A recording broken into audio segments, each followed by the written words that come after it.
Hello, everyone, and welcome back. My name is Dwayne. I got a video for that Kimball, United States Army veteran and retired VA rating specialist. Today, I'm joined with my cohort, David Piatek, over from VA Housing Education. So, if you have not subscribed to his channel, make sure you go over to VA Housing Education. He is the #1 subject matter expert on YouTube when it comes to VA home loans. So, David, Appreciate it. today, we're going to be talking about AI, VA compensation, and VA home loans. Will AI change the VA? So, David, tell us when it comes to VA home loans or Mhm. mortgages in general. I know when I closed and I went to that title company, the first time I bought my house, I was like, I don't even want to drive home and start drinking. I'm just going straight to the bar because I had corporal tunnel in my hand from signing all those documents. And hey, Yes. we need this W-2, we need all this stuff. So, as it pertains to VA home loans, can AI be introduced anywhere in that process to help streamline it? Yeah, so it's a good question, and thanks for having me on again. So, I know from the VA site itself, I'm not sure if they're using AI for any of their systems, but lenders definitely implement AI tools into their systems, right? From doing verifications of employment. But I'll tell you that what I see a lot of, what I think is pretty interesting, is that a lot of people are doing research on AI, like Chat GBTs of the world, Perplexity, Claude, and they're putting in questions about their situation. And I'll tell you, and I warn people about doing that because when I put stuff in, it does spit out wrong information a lot.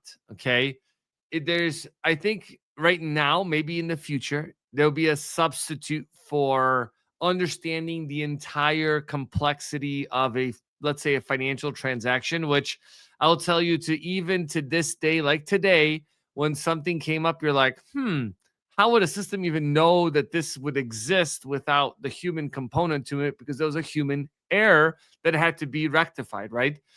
So I think it's good to use it as a general tool if you have very broad stroke questions. But if you're looking at very specific, detailed, it may give you the wrong information. And how I know people use ChatGPT when they email me, because it has all those little asterisks and stuff in the email. They don't clear it up. They're just like legitimately straight up put it into ChatGPT and then ask a question. So, or they're like, hey, can you verify this information is accurate? There's no substitute for, I think, right now, talking with someone. And you guys can always reach out to me in the description. You can schedule a call, and then we can go over your situation and be like, yes, it's time to wait or not. But it is a powerful tool, right? To use, and things for like verification. Consumers can also use it to review loan documents. Now, I don't know if I would suggest that, because you're putting in real data, right? Like your financial data, social security, all this stuff. And I'm not sure what they're doing with it, right? So that's just a lot of, I just have caution anyone that's looking to do that. And I know that AI has been used within disability claims. What can you tell me about that right now? So the VA secretary, and you bring a good point, substituting AI for that human component, and the whole fact checking thing. So, a previous client has sent me a news article of the VA secretary talking about AI, how they want to implement it on the healthcare side and possibly the benefit side. And one of the things on the benefit side, he was saying AI, they were looking at to use AI to review veterans' medical documents from active duty. And I got to thinking, and I'm like, man, that's not a bad idea because if somebody has 1,000, 1,500 pages, and I don't know, I've talked to people in the past about AI scanning documents, right? And I'm like, if you're like me and you went in the military years ago, back when they were handwriting this stuff, a lot of the information has faded over Yep. time, right? So if I go on my phone and look at my service treatment records, they've been sitting in there. I'm pretty sure some of the words have faded. Can AI pick that up? If there's 1,000 pages, and let's say for example, a veteran wants to claim back pain, and AI goes through those documents and it doesn't pick it up, is the adjudicator or developer supposed to take AI word and like, you know what, it's not there? And or do they look through those records themselves? I think it could be a secondary measure in this particular instance. So if AI comes back and says no, and it's 5,000 pages, now you got to go through 5,000 pages like you did before. But if it says yes on this date, and gives you those dates. Now let's say somebody AI is still wrong, and the veteran gets to the CMP exam, the examiner has to go through that. Okay. Wow. So they're going to have to use that same tool. But what if it gets to the examiner and AI tells the examiner, no, I don't see it, but the VA employee sees it, right? So then Wow. there's that back and forth, and it could potentially prolong them. I don't think AI is there for as it pertains to the compensation side. And you brought up a good point, David, about fact checking. I did a video, I don't know if it was this year, early this year, or late last year, where I was putting information in the chat GPT. And I had to go back and forth maybe 3 or 4 times, massaging my prompt to get it to get chat GPT to say what I wanted to say. Yep. Now, a lot of veterans that weren't trained by the VA, they wouldn't know that. They would do exactly what you said earlier: copy and paste, put it in there, no fact check, send it to the VA, get denied. Oh, the VA sucks. They denied me. You know, you Right. have to fact check ChatGPT. I did it. I was like, let me just see what it gives me. And it gave me the incorrect regulation. Yeah. And I said, no, that's the wrong regulation. You know what it told me, David? You're absolutely right. Yeah, don't even get me started. You know what?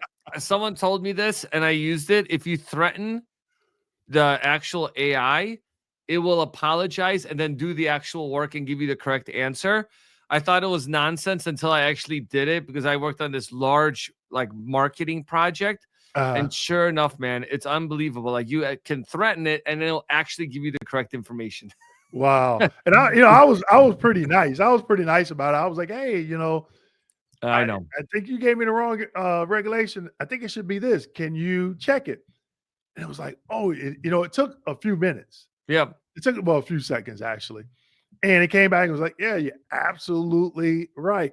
But in that video, I can get, where they want to go with this, because if they get it dialed in correctly, yes, I think it'll speed claims up a little bit. Not saying that it's going to be an automatic grant, because you still has, go to other regulations, positive opinion, stuff like that, Right. CMP exam, if you don't have a DBQ. But you mentioned something about earlier about mortgage companies using AI, or they're Yep. using it already.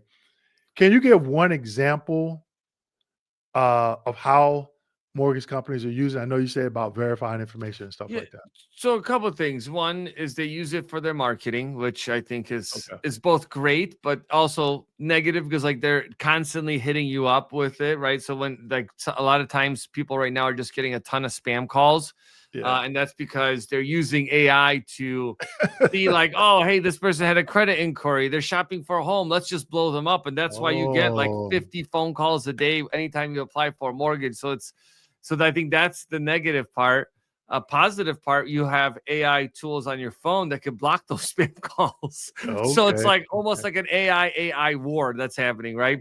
But then from a tech perspective, when you're thinking about, how do we streamline our operations for verifying income, being able to review assets. So there's technology and it's somewhat regulated. I mean, it's heavily regulated in the lending and financial space industry. So, when you have these AI tools coming in, kind of what I talked about earlier, when you submit your personal information to AI, what is it actually doing with it? Like when you upload your picture, do they now own the rights to that picture that they can sell off? Oh, Right. So those are big privacy concerns. Now, this is why you don't really see AI being used in like top secret documents, because who is the one that actually controls that data? right. Right. So that's why you have that piece. It would be great because then you could do the hashtags. I mean, that's kind of, but yeah, I think it would be a great tool for something like that. But here it's the same thing. It's like you would have to own that technology and the AI. And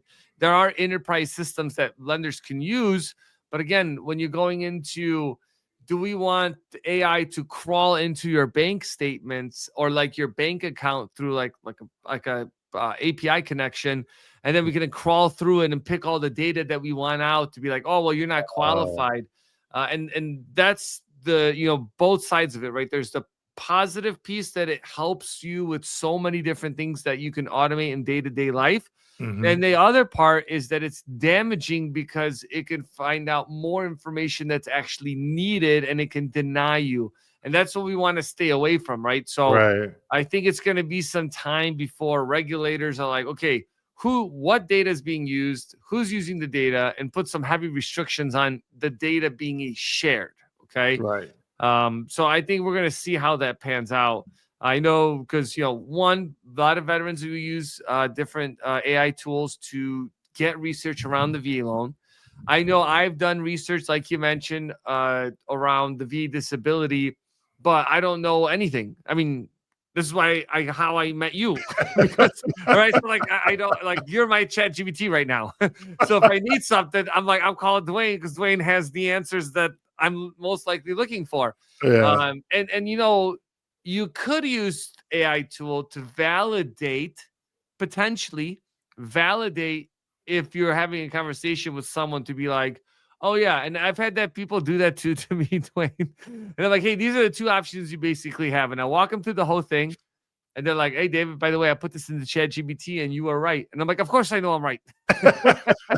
And but it sometimes can do that for you. And there's a lot of companies that people work with that are really big companies where people don't know what they're doing and they're just kind of like Yeah. giving advice without like really explaining what's happening, and you can put yourself in a bad position if you do that. And it's like the same thing like you mentioned with the VA disability. I can't.